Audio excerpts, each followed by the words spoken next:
Welcome to the End Zone. Let's move the chains. Today we're talking about the Notre Dame-Alabama matchup and what is probably the most lopsided matchup we've ever had in the college football playoffs. The Vegas line currently, I believe, is at 19.5. So Alabama heavily favored in this one. And we're going to talk about kind of this roadmap, the 5 things Notre Dame needs to do to even have a shot at upsetting the Alabama Crimson Tide, who are number 1 in the college football playoffs.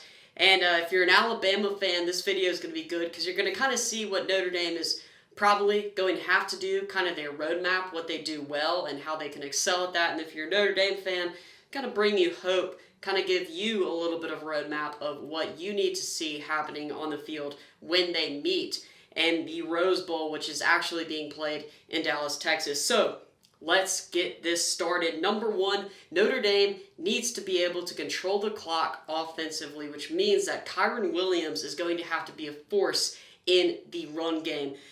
Alabama's offense is so good that every time they step onto the field, they are a threat to score.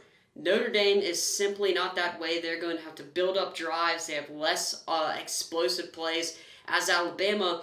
And Notre Dame, to win this football game, is going to have to put up at least 34 to 36 points.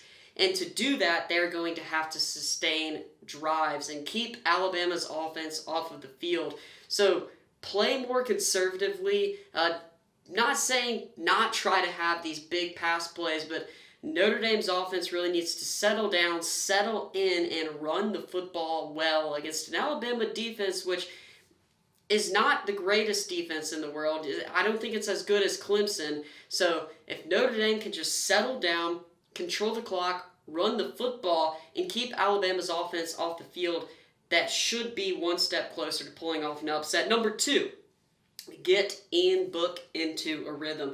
Ian Book is a very exciting quarterback. He's very talented, but he does have some tendencies where you're like, okay, kind of looks like Walmart Russell Wilson here, where he won't just sit back in the pocket and throw and hit open receivers. A lot of times he has open receivers which he just doesn't see or doesn't want to pull the trigger on. He loves doing the little banana peels, whether it's to the right or to the left outside of the pocket. It's good that he can extend plays, don't get me wrong, but sometimes he extends plays when it's just not needed. So if Ian Book can settle down, if they can get him into a rhythm and get the tight ends involved. I want to touch up on Notre Dame's tight end situation. They have 2 incredible tight ends, and Alabama has seen Kyle Pitts this season. But Kyle Pitts is kind of like a wide receiver. Florida's going to really spread everything out. And Nick Saban actually touched up on this in his press conference.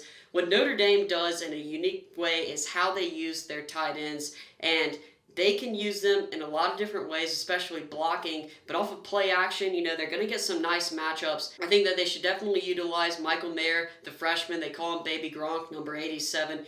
He is an incredible playmaker, and they could really use him in the pass game. You got wide receivers Skoranek and McKinley, who can also help out, but get Ian Book into rhythm. That's my number 2 thing that you got to do. You got to settle him down and build up drives and score. Now, number 3, defensively, Mack Jones hasn't seen too much pressure this year.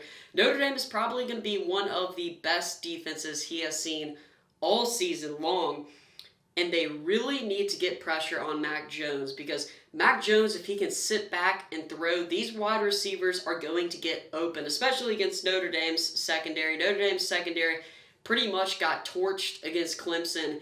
And if Notre Dame's secondary plays like they did against Clemson, really there's no shot. But it always helps to get pressure on the quarterback, force some bad decisions, get him in a hurry, make him settle for throws instead of launching it deep to just this tandem of incredible wide receivers and playmakers. They've got a great tight end in Forstall. So I think that Notre Dame, if they can make an impact and get to Mack Jones, it also doesn't help that Landon Dickerson, the starting center for Alabama, the guy who just ties the whole entire offensive line together, a really important piece of this Alabama offense that not many people talk about.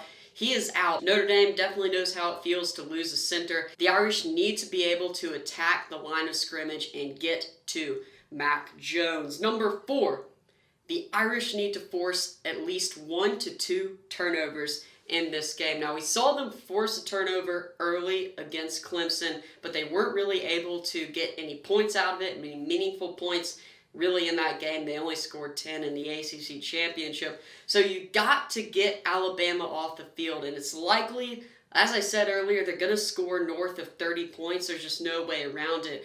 You're not going to really be able to get them off the field on third down, but you can get them off the field by forcing some important turnovers. In the secondary, Kyle Hamilton, he's going to be huge at safety. And then Jeremiah Owusu-Karamoah, one of, if not the best linebackers in all of college football. He's going to play a heavy role in just making sure this defense is in line, in place, and he is a guy who can play great in coverage. So I'm actually really excited to see the matchup of Karamoah versus this Alabama attack and how they decide to pass on Notre Dame. And number 5, my final point that Notre Dame has to do to even have a shot of pulling off an upset.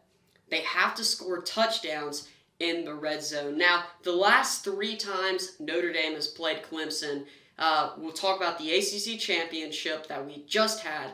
Notre Dame was not able to score touchdowns. It looked like early in the game, especially in the first quarter, looks like Notre Dame really belonged in that game. But what happened? They settled for field goals. They missed a field goal.